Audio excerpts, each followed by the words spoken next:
Welcome back to the While We Wait podcast, the podcast about abstinence and celibacy. My name is Winter and I am your host. I have been abstaining from sex for 3 years and yes, I am waiting for marriage.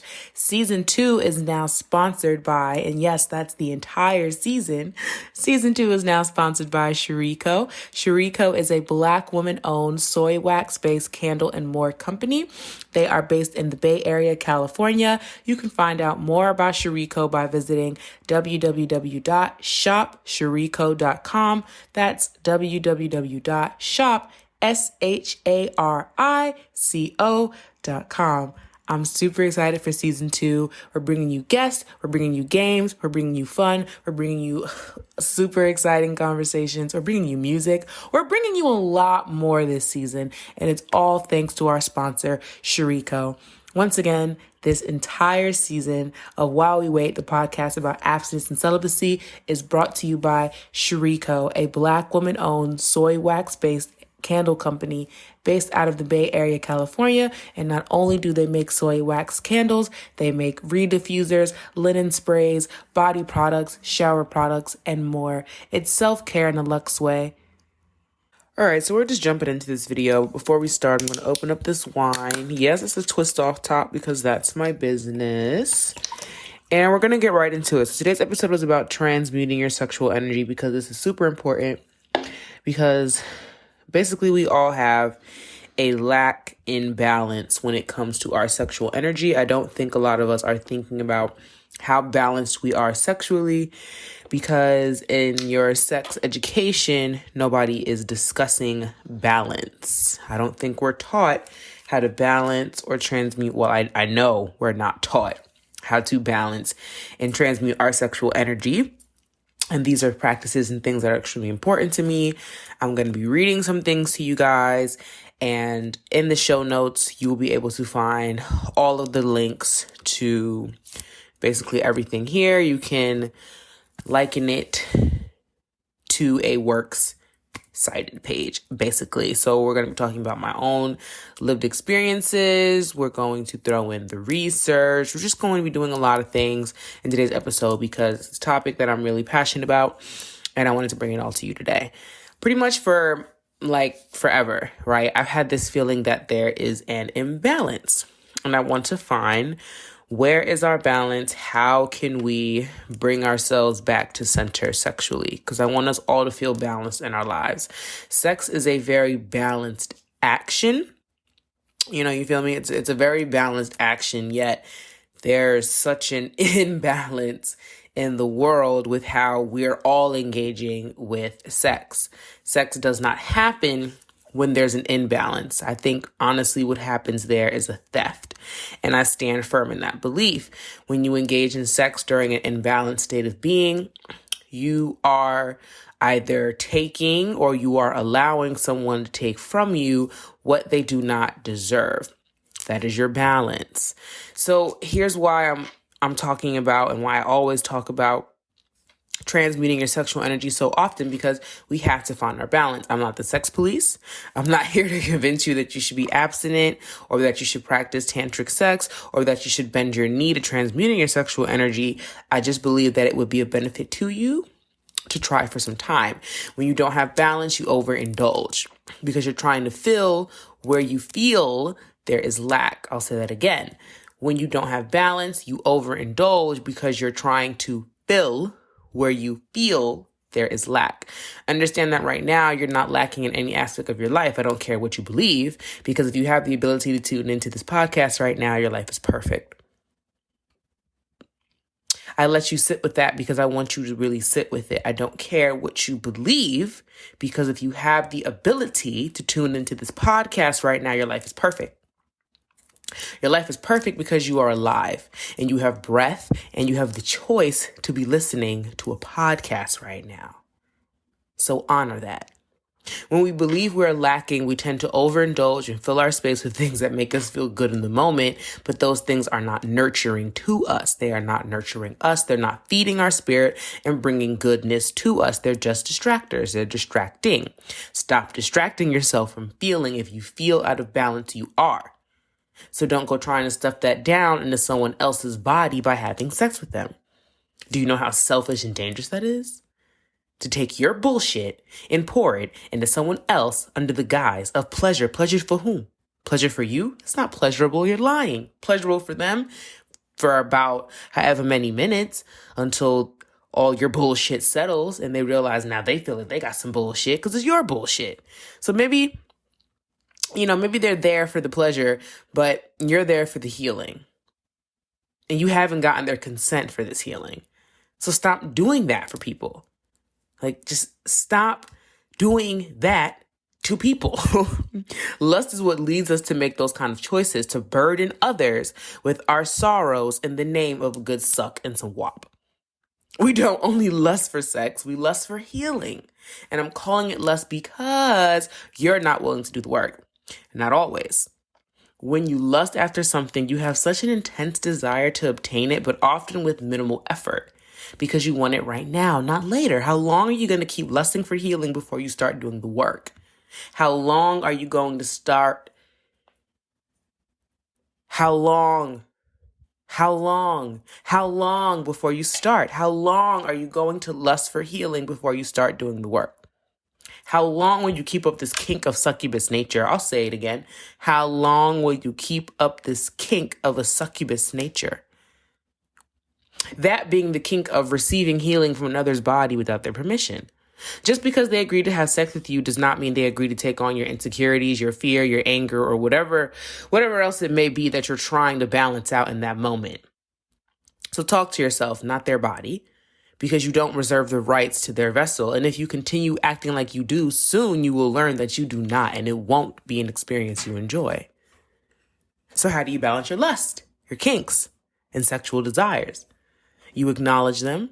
You don't run for them. I'm not in the school of thought that believes in order to maintain abstinence, you need to pretend you feel nothing. We're human beings. Okay? That you're devoid of sexual desire is just not accurate. It's just not how we operate, okay? It's not how most of us operate in mass as humans. Yes, some people are asexual and aromantic, or even both. The vast majority of us are not. And for those of us who are not, we need to stop pretending that we are when we make the choice to abstain from sex or enter into celibacy.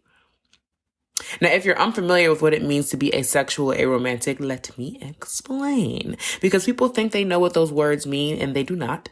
Which is why folks be calling themselves aromantics and asexuals and be wrong.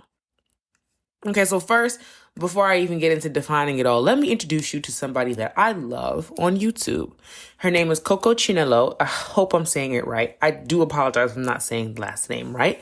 But she's a young Black woman who recently uploaded a video to her YouTube channel titled Why I Won't Date. And she details why she believes she may be on the asexual spectrum. Now, what I love is that more and more Black people in general, but I'm Black and I'm a Black woman, so I'm speaking from my existence, are feeling more comfortable expressing that they may be aromantic or asexual. And the best part of her upload to me is that in the end of it, she expresses that she may not even be asexual forever. It could just be for this phase of her life. It could just be the state of being that she's in right now. I love that. I love that because I think that we all want things to be finite. We all want things to be absolute. We want it to be black or white. Life is a gray area. Okay, so she expresses that, maybe 10 years from now, maybe next year, maybe next week, who knows, right? She falls in love and marries a man and has children. And guess what? That's life. Maybe that is what happens for Coco. But also, maybe she doesn't. Maybe she never has romantic or sexual feelings towards anyone, ever. She just doesn't. There's nothing wrong with her. She just doesn't operate like that. And now there's a biblical text that I can go into if that's a thing that you like. I'm not going to do it in today's episode, but maybe we'll discuss it later. So it's time to define, right? Excuse me there. It's time to define. Aromantic means having no interest in or desire for romantic relationships. Let me say it again because you are not listening to me. Aromantic is defined as having no interest in or desire for romantic relationships. Asexual is defined as not involving sexual activities, feelings, or associations. Non-sexual. A person who has no sexual feelings or desires, or who is not sexually attracted to anyone. So let's understand something right now, okay? Together. An aromantic person is not someone who doesn't desire sex, sexual activities, or feelings associated with sex. An aromantic person just does not have an interest or desire in romantic relationships. An aromantic person isn't some dude telling you he doesn't want a relationship with you after y'all been in a relationship for months. You understand me? Your little situationship buddy who's like, oh, I don't really have this. I'm just not. That, no, he lying. Stop it. Now, are we all processing this? Aromance and being aromantic has to do with the way that your brain processes those signifiers of romantic attraction. It pretty much doesn't. That's the point. If you have never heard the term neurotypical, it would be a good time to look it up.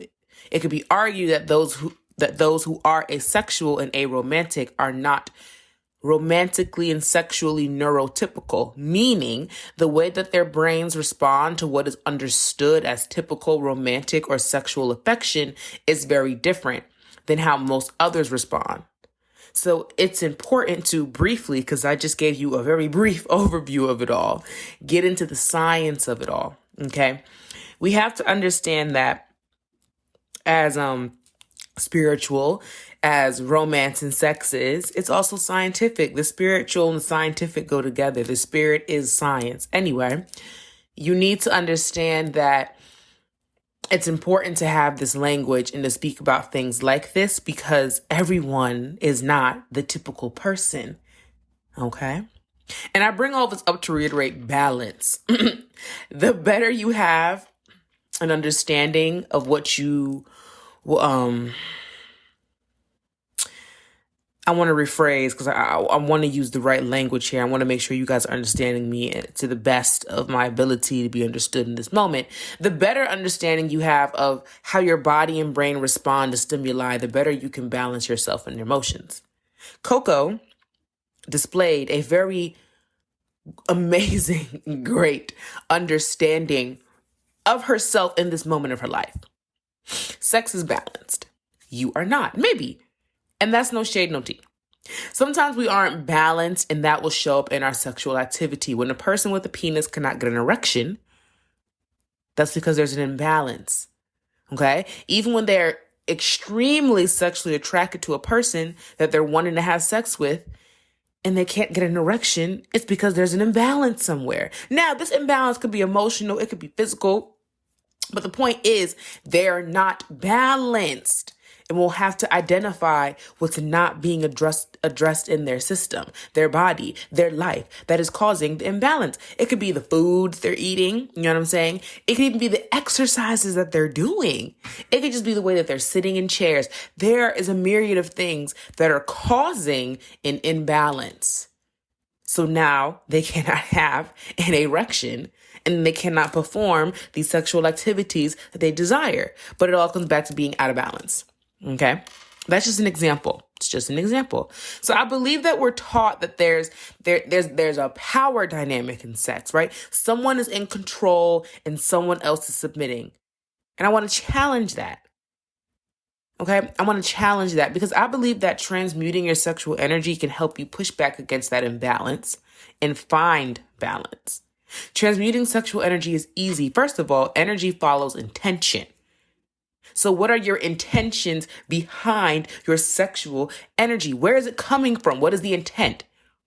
Try and experiment with the intention to bring more energy into your left hand. Hold your hands in the air with your palms facing upwards and look at your left hand and then your right. Then direct all your intention to the left hand. Breathe into the left hand. By that, what I'm saying is imagine that your breath moves all the way into your left hand. Ignore your right hand completely. It's not there. Breathe into your left hand several times with full attention on the breath of the left hand. After a while, Look over to the right hand. Does it feel different? Is your left hand a little bit warmer, expanded? Do your fingers feel engorged with energy and blood? When a person tries this experience and this experiment, because an experiment is an experience, their left hand appears bigger and invigorated. So, what if your left hand was a penis? That's what we're talking about when we say intentions. That's what's happening when a person with a penis becomes erect. That's the same thing that's happening when your clitoris is throbbing. It's that these are all what's happening because your intention has now been focused where? Where are you setting your intentions when you're aroused? Look at that. Look, it's the more you know. So the same idea applies to transmuting sexual energy. When you make love or you have self-pleasure, masturbation, you can completely immerse yourself into the pleasure of the sexual experience, or you can consciously transform the sexual energy. Once again, if I don't say the last name right, I apologize. And Margot Anons, and Margot ANAND, Sky Dancing Tantra, the most powerful premise is to transform sexual ecstasy into spiritual bliss, just as with the experiment that we just went through. You can move the sexual energy consciously from the genital area, the first chakra, into the higher chakras to experience a blissful implosion of energy rather than an explosion in genital sexual orgasm. Your body has 7 chakras, or energy centers, also known as the tantric energy map. Now, before I continue, yes, there are some who say we have 18 chakras, 12 chakras, even 100 chakras. The reason why we're going to speak in the language of 7 chakras is because there are 7 chakras that are, I'm just using this language for the moment, right? But there are 7 chakras that are widely understood and recognized by many. Let's put it that way. If you are not into the study of chakras, and I mean the deep study, if I were to sit here and say there are 18 or 100, the typical person is not aware of that. But most are aware of 7 chakras. Even if you're someone that, doesn't know anything about chakras, you've probably heard about the heart chakra, the throat chakra, right? So you can identify those things, but the throat alone has multiple points that are also chakras. It's not just the throat, right? But this is just all for the sake of making things easier to understand. And when you're ready to expand your thought, you will. So each chakra has its own innate meaning and purpose. And when sexual energy is transmuted from a genital sensation into a blissful experience and consciously channeled into each chakra, it can be incredibly healing and enriching and bring life into perspective. You might find that your communication improves. You are clearer or more clear about a difficult situation, or that you feel more connected to those around you. Another way to decide before having sex or self-pleasuring sessions, masturbation, to dictate your orgasm to a particular outcome, right? So this is another way that you can redirect intention and transmute your sexual energy. Remember that energy follows intention. So if you dedicate your powerful orgasmic energy to the healing of the planet, Mother Earth will miraculously receive your energy and attention. So let's unpack. I said a lot of things. I got real whoo right there. Let's unpack. So you're masturbating, right? You're getting ready to have an orgasm. You feel it. You feel the buildup. It's getting hot. It's getting heavy. It's getting wet. It's getting warm. When you reach that point and you know that you're about to have an orgasm, that is when you start to consciously redirect your energy. It takes time now. Trust me, it takes time. It takes practice. It's not, if you don't get it together the first time, it's okay. You are masturbating. It's a little hard to focus on something other than just the pleasure of it all. But through practice, you'll start being able to do this a little more. So you're masturbating. It's getting hot. It's getting heavy. It's getting wet. It's getting lively. Boom. You're about to have your orgasm. Now you have to be a little more consciously aware of what's happening and what you're doing in that moment before you release and have an explosion. Calm yourself down and bring it back and have an implosion. You can either speak aloud, you can say it in your mind. I like to say things out loud because how else will the universe hear me if I'm whispering to myself in my head? But you set your intentions. So if you're focusing your orgasmic energy to your healing, just your healing. It's been a tough week. It's been a tough year. It's been a tough day. It's been a tough hour. Okay. It's been a tough hour. Whatever. In the moment of getting ready to orgasm, bring yourself back, bring yourself to center and start to think about your healing. Okay. It's getting hot. It's getting heavy. It's getting warm. It's getting wet. Start talking about your healing. Keep masturbating, but start thinking about your healing. Think about how you are using all this energy that you're feeling inside of your body. It's moving through. You're warm. You're warm because you're filling yourself up with healing energy. You're warm because you're inviting in an energy of healing. You're warm because you're inviting in an energy of wholeness, of an absolute wellness. That's what you're doing. What you want is to put out the intention so the energy is received. Another thing that comes to mind are a lot of powerful techniques in the treasure chest of sexual magic. So there's a lot you can do. There's a lot you can do. I like to talk about sex magic, right? So there's a lot of things that can be used to transmute your sexual energy into an affirmative life action by using spells and symbols. There's, like I said, there's Margot Annen's The Art of Sexual Magic, and read the book. They say, but you know what? They say if you want to hide something from somebody, put it in a book. People don't read. Read a book. Listen to a book. But the main point here is energy follows intention. So once you bring awareness to your sexual energy, it can be easily transformed into a powerful and creative and healing energy. What you're focusing on bringing things back to source. Now, when you're having sex with a person, I don't care. You cannot agree with me. You can say it's not that deep or whatever. Whatever. You disillusion yourself to believe that if you would like. I will not. When you're having sex with a person, you guys are exchanging energy. Now, let's just talk about exchanging energy from a purely scientific, right, point of view. If you don't want to get woo-woo-woo, okay, if you don't want to get hoodoo and voodoo on you, that's fine, even though those are sciences too. But let's just talk from a purely scientific point of view.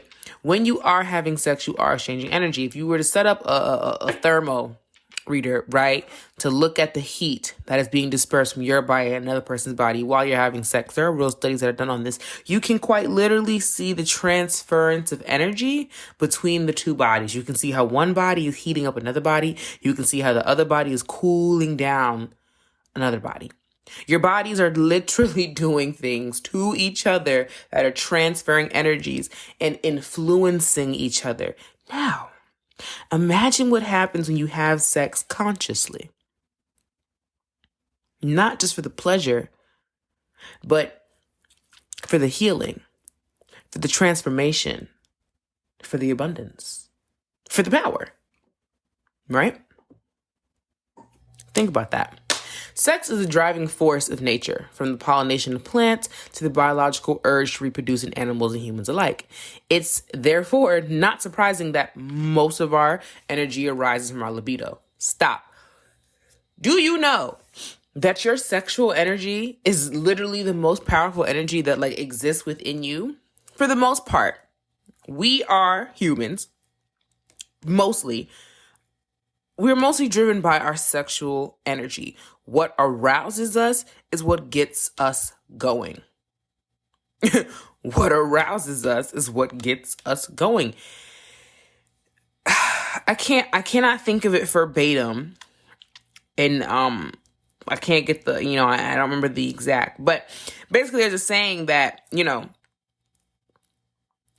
men do things to get sex from women, right? To please women. A man may get a promotion at his job, not because he wants the flipping promotion, but because what aroused him is the fact that this woman who he wants to have sex with discussed that she really likes men who are at certain positions where they work. Like, she thinks that someone who's in a certain position is really amazing and super attractive, blah, blah, blah. So he will work harder and harder and harder and harder to reach that position because he is aroused by this woman. His sexual energy drove him to get a better job, basically. Now, this is just an example. You understand me? It's just an example, but that is how powerful your sexual energy is. You will literally get a new job because you want to please the person who you are aroused by. That's it. If we would be a little bit more honest about that, if we would identify and acknowledge that within ourselves, we would understand just how powerful our sexual energy is and what it can do. How it has the power to transform our entire lives if we're doing it consciously. You're having a lot of unconscious sex, and I don't think you realize that. I think you think, because you are quote unquote aware in the moment, that you are consciously having sex. You are not. A lot of the times you're unconsciously having sex. You're kind of just doing this action. You're just doing this thing that like kind of feels good, but there's nothing that comes from it. There's no outcome. There's no deeper connection that has been formed between you and the person you're having sex with. Trust me. There is none. There's not.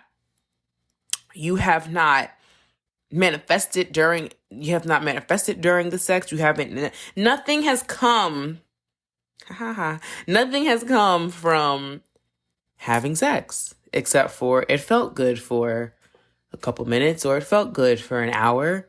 Like, that felt good. Well, no, that's great. It felt good, but what did that do for you 2 hours later, or a week later, or a month later, or a year later? What did that action do for you? What has it helped you achieve? Has it helped you get some healing? Has it helped you manifest something? Or did you just kind of just do it because that's what people do, right? People just have sex. Now, I'm not saying every time you have sex, it's got to be a manifestation ritual, but you can have sex more consciously. We all can, even with ourselves. It can be more of a conscious act instead of something we do out of boredom that we don't want to admit to ourselves that we're doing because we're bored. For celebrators of solitude, sex is not the subject and not a subject that is often discussed. While some lone wolves are quite sexually active, others aren't at all. But there's a secret force that lurks within your sexual desire that can be used to enhance your life that few of us know about. Sex, essentially, is the essence of creation. From birth of all life. From the birth of all life to the birth of a passionate and artistic expression. For centuries, man has tried to channel this energy into more fulfilling areas and higher states of consciousness. Apart from the tantric and Taoist sexual energy practices, there are countless other references to the hidden powers within sex. The Kabbalah, for instance, sees sexual desire as the deepest spiritual expression one can have. And in yogic philosophy, our pure sexual energy is dormant until awakened in its higher form known as the Kundalini. Many esoteric groups also practice something called sex magic, which can be connected to psychologist Carl Jung's notion of the sexual alchemy. Similar to Freud's sexual sublimation. Y'all, I be having an accent on words. I grew up in a lot of different places. Asasari.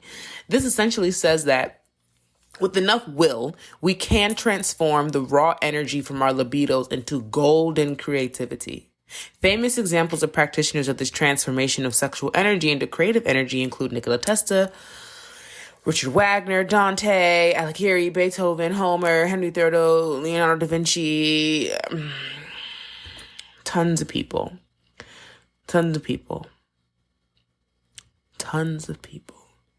I would argue I know for a fact Maya Angelou, Toni Morrison, right?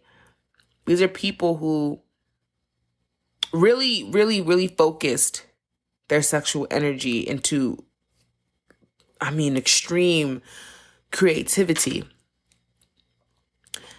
I know why the caged bird sings, right?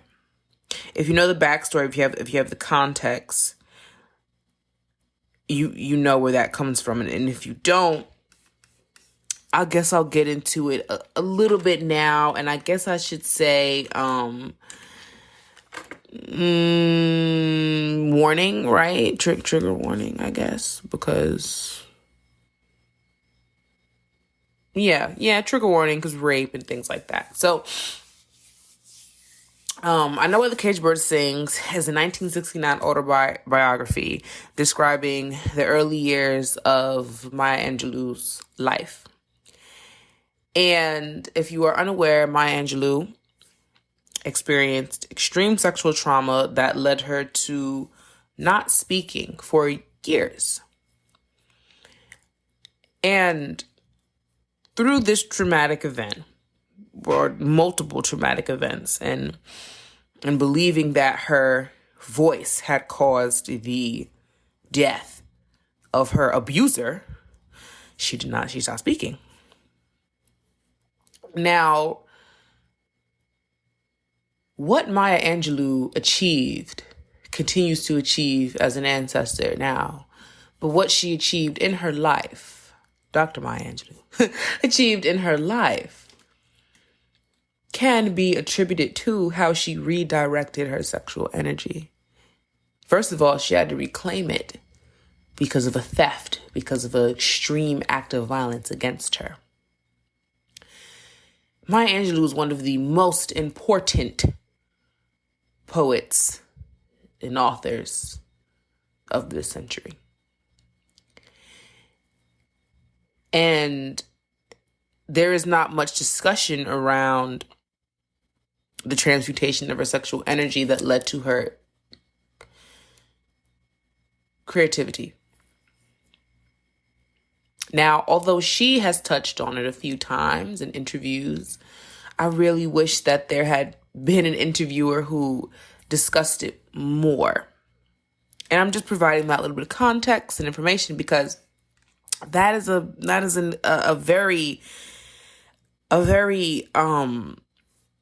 what is that word I'm looking for? That is a very public example of the power of transmuting your sexual energy and focusing it into your creativity and allowing it to be at its highest, most elevated state. And I'm not sure why people didn't pick up on this. I'm not sure why it has not been explored more. Maybe that's something I'll write. But it's worth note. It's worth being of note. It's worth discussing because we have to stop pretending that sex is not a part of everything that we do. We're human beings. We exist because people have sex and a baby is born. You know what I'm saying? For the most part. It's 2021. Okay. But even when alternative methods are used, it still has to do with sex, right? And mimicking the actions and behaviors and sciences of what goes on. Okay, all right. Thank you. So, if you ever thought about being a shaman, let's discuss. I'm just going to do that transition just like that because I didn't know how else to do a transition there. So here we are. As a part of your apprenticeship into shamanism, you're often required to perform abstinence for prolonged periods of time. I am abstinent, have been abstinent for 3 years. I'm not in an apprenticeship to become a shaman though. But this is basically to be an exertion of commitment to the path.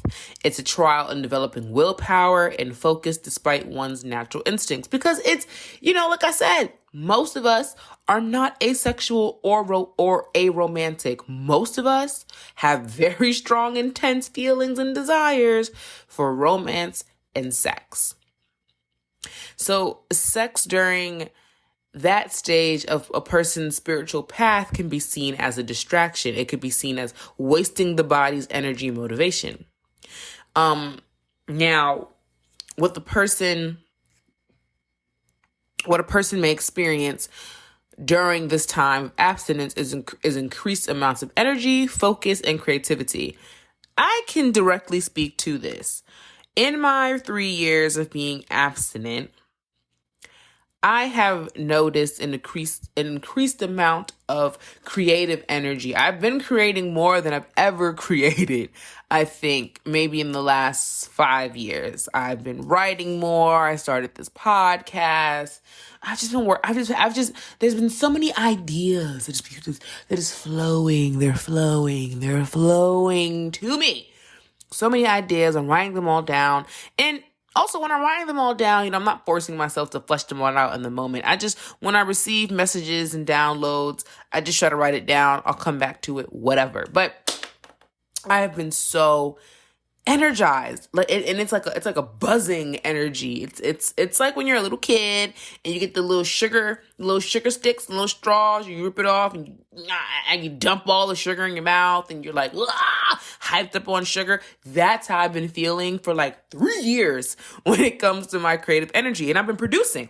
I've been working. I've been producing. I have things that others may not see for another year or two because it's in production. But the thing is, I'm doing it though. And I'm extremely energized to complete and see it all the way through. So these are basically aroused qualities, right? Arousal is not only sexual. That's the point. So what I also think happens, what I also know happens, is there's a mental focus. It's like when you stop having sex for an amount of time, you get really, really introspective. Your body changes. You have all this regeneration going on. So you start to experience all this deep thought. And with that deep thought, there's a physical transformation. It's almost like you have these, for me, like you have these out of body experiences where you realize you were quite literally giving yourself away and you don't know where the pieces are, but the pieces are finding their way back to you. And I hope that made sense. But that's what I'm hearing. You were giving yourself away and you couldn't find the pieces. And the pieces are finding their way back to you. It's not about you going out and trying to find them. That would be counterproductive. You can't go out and look for the missing pieces of yourself that you gave to other people. Because they belong to you, they will find their way back to you in meditation, in being introspective. They'll find their way back to you in silence. They'll find their way back to you in breath. They just will find their way back to you because what's yours is yours. It'll always come back to you, but you gave yourself away to so many people. And understand that when I say so many people, that could be 2 people. It could be 20 people. It could be 200 people. The amount.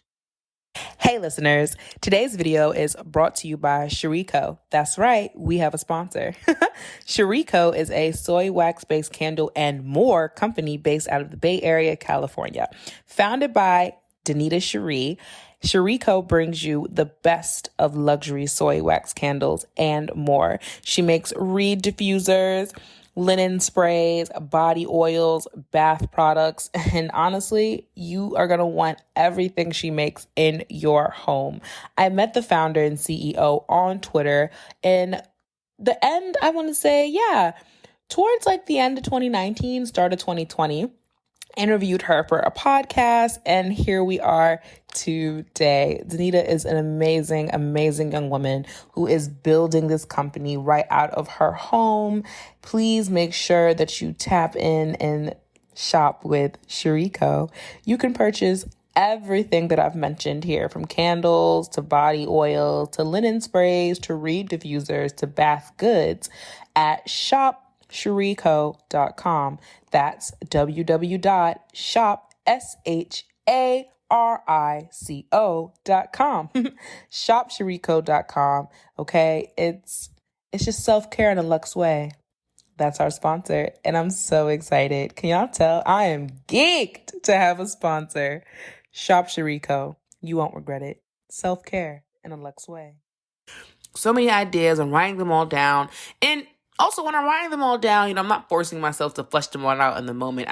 When I receive messages and downloads, I just try to write it down. I'll come back to it, whatever. But I have been so energized, and it's like a buzzing energy. It's like when you're a little kid and you get the little sugar sticks, little straws. You rip it off and you dump all the sugar in your mouth, and you're like hyped up on sugar. That's how I've been feeling for like 3 years when it comes to my creative energy, and I've been producing. I've been working. I've been producing. I have things that others may not see for another year or two because it's in production, but the thing is, I'm doing it though. And I'm extremely energized to complete and see it all the way through. So these are basically aroused qualities, right? Arousal is not only sexual. That's the point. So what I also think happens, what I also know happens, is there's a mental focus.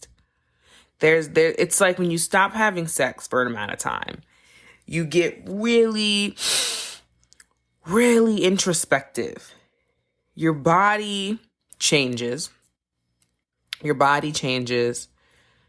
have all this regeneration going on. So you start to experience all this deep thought.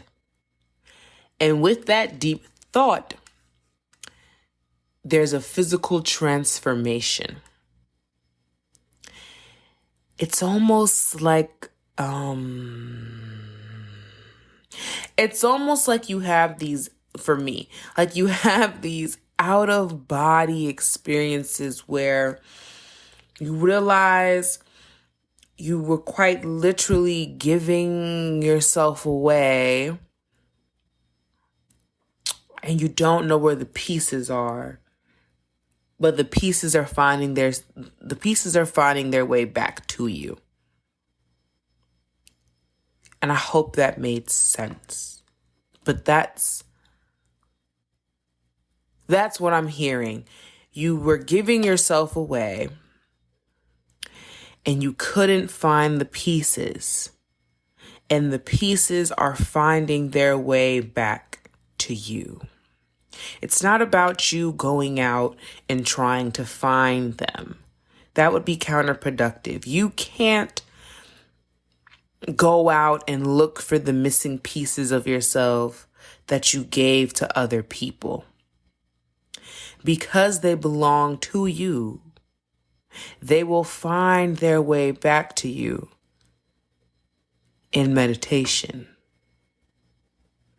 in being introspective. They'll find their way back to you in silence. They'll find their way back to you in breath. they just will find their way back to you because what's yours is yours. It'll always come back to you, but you gave yourself away to so many people. And understand that when I say so many people, that could be 2 people. It could be 20 people. It could be 200 people. The amount is not what matters. What matters is you were giving what had not been earned. And so it has to come back to you because it doesn't belong to them. That's the point. We have an overstimulation seeking society. And we have a stimulation seeking society. So an overstimulation and just a stimulation seeking. We abuse sex. And this may very well be due to the last few centuries of repression and stigma that has surrounded sex. Now that sexuality has become more acceptable, however, we naturally react and overindulge in it. See how it all comes full circle? As it can be seen in the media, publicity, sex is everywhere. Sex sells. It's the same. So you don't even have to leave the comfort of your own home to witness sexual overindulgence. The internet, baby, them Instagram scrolls be soft porn. Soft porn. Okay, them YouTube thumbnails be soft porn. Be soft porn. So the internet has played a huge role in revolutionizing our excessive indulgence with the promotion of masturbation and wastage of sexual energy.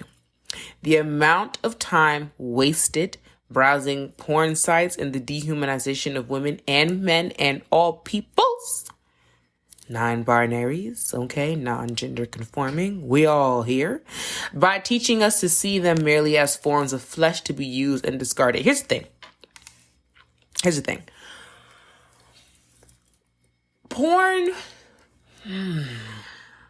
Sometimes I struggle with this because I still don't believe that porn is all bad.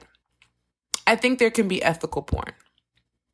But I think in order for there to be ethical porn, it has to be produced by people who want it to be ethical.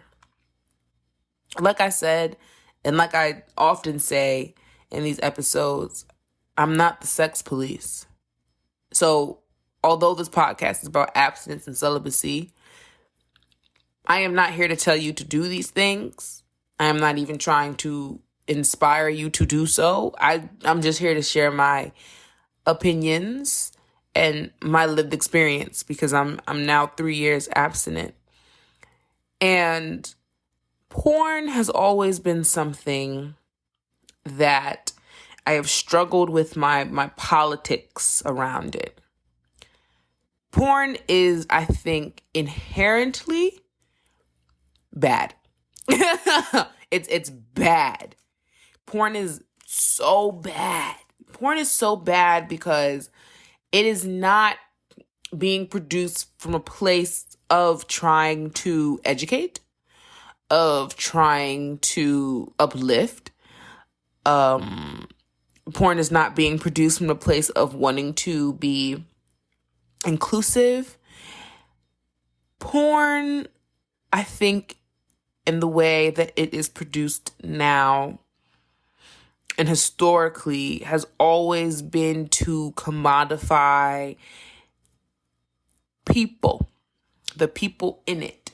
So whoever the focus, whoever the subject is of the porn is to be commodified and dehumanized, is to be seen as just a tool of freedom and healing for the person who is in control. And that's what I am attempting to get you to think about and push back on. Go back to the top of the episode and listen to what I said because we're about 40 minutes in. There's an imbalance. There's a power struggle. So much so that it is reinforced in almost everything that we associate with sex. And porn is the overseer of it all. Porn makes sure to overtly and subvertly reinforce this imbalance that we have with sex. It reinforces that there's a power dynamic. And it's not just men are over women. It's not just white over black. It's just whomever is the subject is to be stomped on. But of course, when you do a deep dive, yes, it will come back to black over white, man over woman, penis over vagina, right? Things like that. But the reason why I don't think I've ever been able to take a stand and say that porn should just be banned and porn is horrible is because I see the benefit of the sensual. But I do not think the pornographic is the sensual, and that's the difference. I think that we can start producing sensual films, adult films, to use that language. And I think that we can stop producing pornographic films. So it's why I say pornography is bad, but sensuality and sexual films are not. But they are two different things. But I still can't really fully bring myself to say that my politics align with porn bad, ban porn not good. I don't exactly sit on that side of the spectrum yet, but I think I lean more so towards it.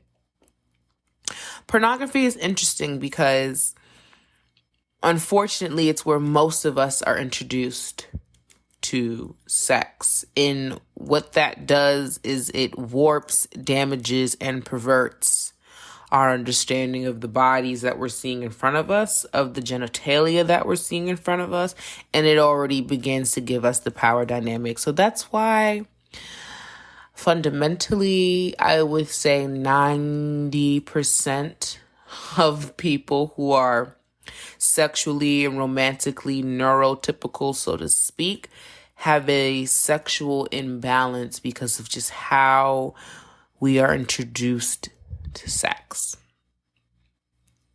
But of course, this is not all bad, and the world is never black and white. Pornography also works as a catharsis and the release of built-up anxieties, tensions, and hysteria, as well as a catalyst to explore our sexual guilt and denied sexual thoughts and feelings by learning to embrace more fully our shadow elements in the sexual domain. What porn does is it allows you to put yourself in the driver's seat.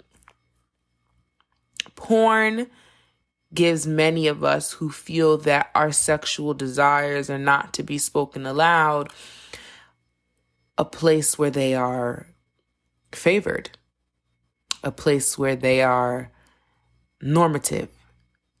So we are not othered. Take ebony porn, for example. When you search or when you just hear ebony porn, there are some images that come to mind. I know that most of the time it is quite degrading and horrible, but there's a good corner, relatively speaking. There's a good corner, right, of ebony porn that allows Black women to see themselves as desirable. And the more specific you get in the description of what you are searching for in ebony porn, the better chance you have of finding someone who looks like you being venerated, being uplifted, being called all of the beautiful things that you would want a sexual partner to be calling you. But unfortunately, porn is where you had to go.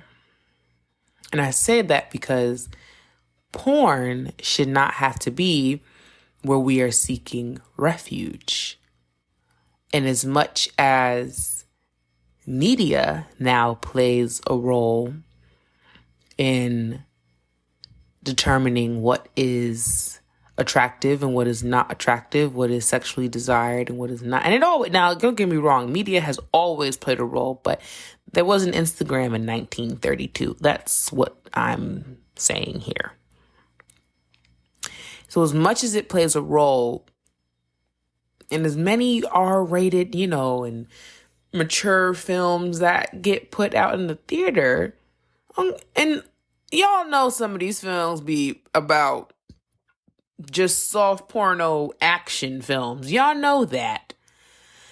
Porn shouldn't have to be the place where a young Black woman has to go and try to see if she can find a space that celebrates her. Because almost no matter what kind of ebony porn it is, and I'm using the term ebony porn because that's the term. If you're a person who watches porn, the searches of Black are going to find you. Just don't.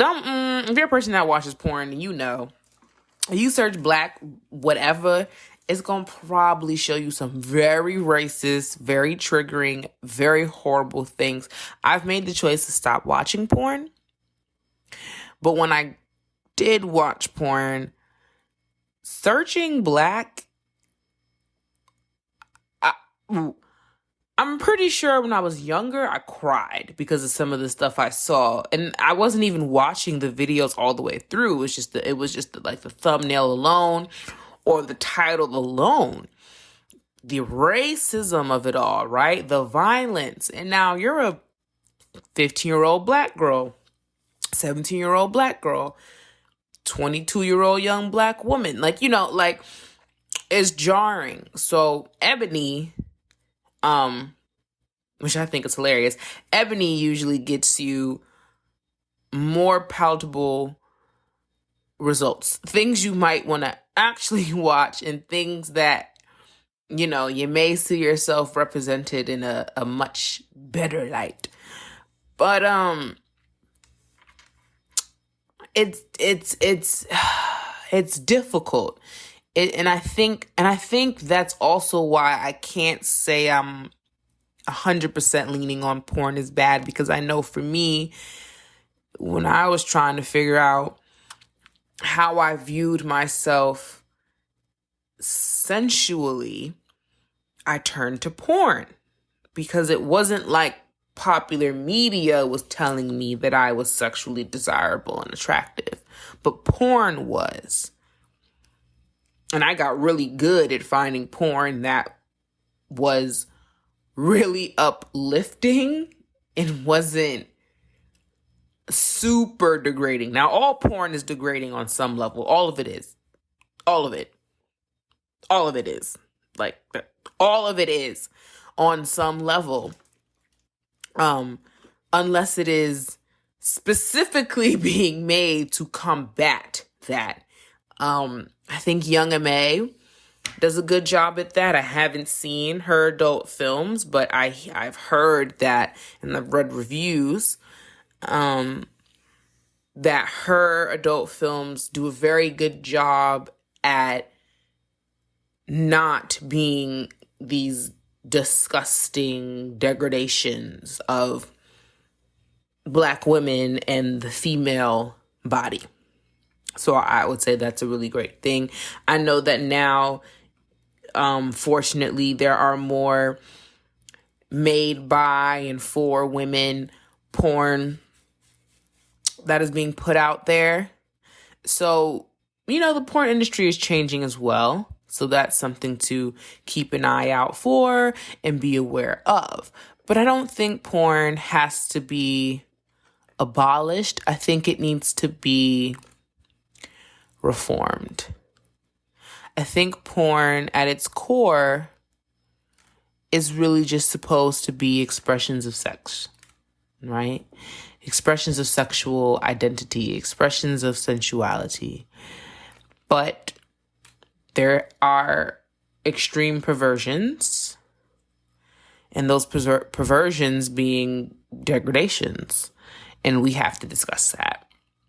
However, when motivated by sexual desire, we develop vaster imaginations, courage, willpower, persistence, and creativity that we weren't even aware of. Sometimes the sexual energy within us is so strong that we are willingly doing dangerous things, okay? Sometimes the sexual energy within us is so strong we are willing to actually die, hurt others, or risk imprisonment to fulfill them. Now imagine if we could harness this energy and use it towards other greater purposes. Having a strong sex drive simply isn't enough. You must also learn how to use it. Sexual transformation or transmutation means changing your energy and thoughts from physical expression to energy and thoughts of another, usually creative purpose. Truth is, we're all sexual beings, right? For the most part. Like I said, most of us are sexually and romantically neurotypical, but not all of us, because humans are a very neurodiverse species, and we don't discuss that enough. But the path of sexual transformation is not about rapidly indulging sex, denying sex, running away from sex, or even overcoming the desire for sex. It's about accepting sexual drive as a part of your nature, as the bass notes of your higher symphony. Yes, we are sexual beings, but we are more than just that. Sexuality is just one aspect of who we are. So there are many who feel that we all need to rise above our lower nature elements, right? Like sex is your low-hanging fruit element in your totality of being a human, and thus decide to flee from or ignore the sexual elements of their natures, considering them primitive, mediocre. But don't do that. Okay, that's stupid. Don't make that mistake. The mistake of confusing the idea of spirituality with that of escaping or repressing aspects of your authentic being. It's never good to repress anything in life. Repressing is another form of postponing. In other words, whatever you repress will eventually catch up to you.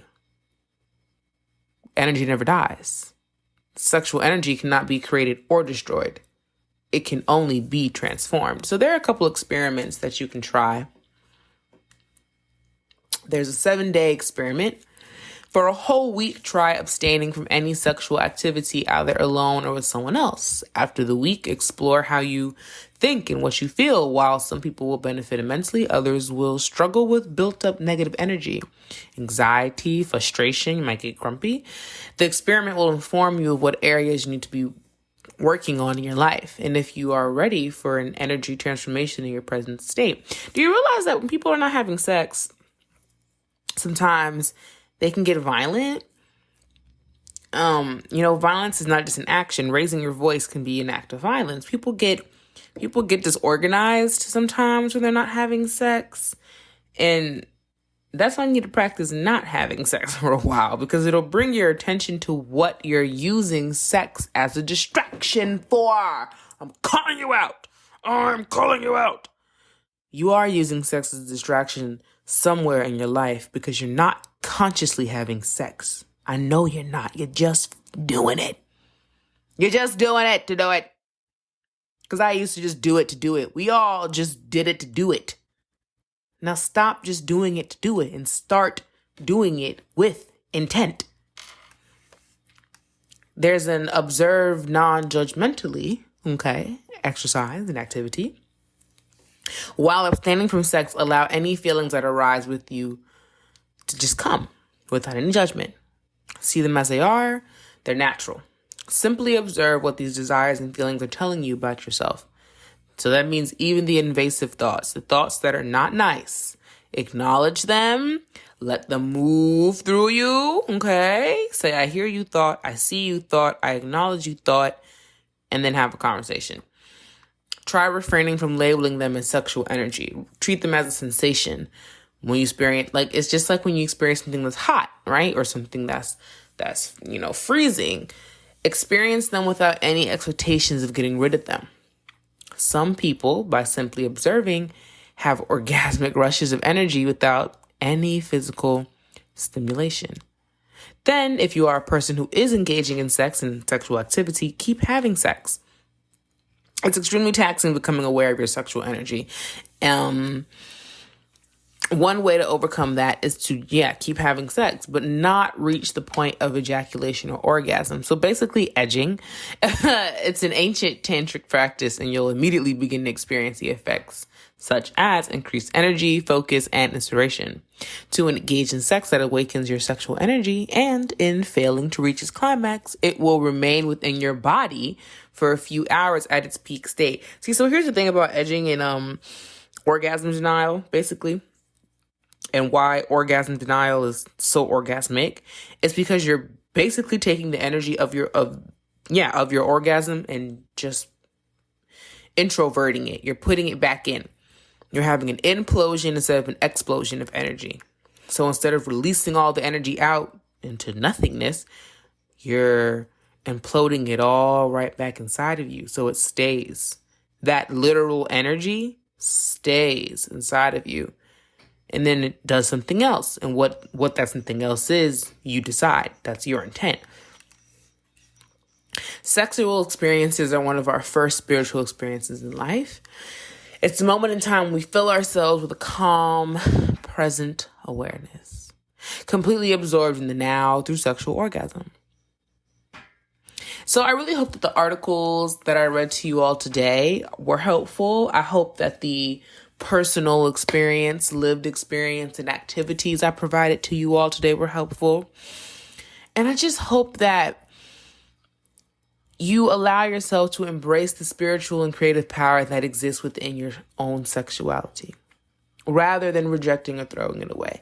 You don't have to be afraid of being a sexual being. And you don't have to be afraid of being the entire sexual being that you are. Embrace every single part of your sexual identity so you can master it. Thank you for listening to this week's episode of While We Wait, the podcast about abstinence and celibacy. I am your host, Winter. Make sure that you leave us a 5-star review and make sure that you are sharing the podcast with your friends, family, coworkers, just people walking down the street. Whoever. Just let people know that this podcast exists. I'm so glad that you sat down and listened to what I had to share today. This podcast is really truly a labor of love, and I appreciate every single one of you who listens. Make sure you check the show notes to know how you can further support the podcast by donating, sharing, sending in emails about topics you would like to hear and content you would like to see me create on the podcast. I'm just super excited. Here we are once again, another year, 2021, season 2, and we're sponsored by a Black woman soy wax candle company, Sharico. We're doing it!